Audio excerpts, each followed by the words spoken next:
Ma valisin alushariduspedagoogika eriala sellepärast, et lastel on nii powerful energia ja kõik see möll ja eluruum ja lust, et see on nagu nii äge ja ma tahan seda nagu ise õppida ja seda ka edasi anda. Valisin alushariduse, sest et lapsed on väga toredad ja ma olen ise lapselik ning tahaks ka neile midagi tagasi anda. Sellepärast, et esiteks vaadake seda koolimaja, see on nagu ülilahe.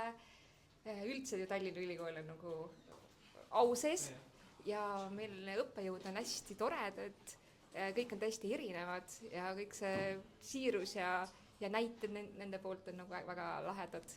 Sest et alusharidust õpetavad kõige vingemad õppejõud ja siin on väga-väga toredad ja siirad inimesed.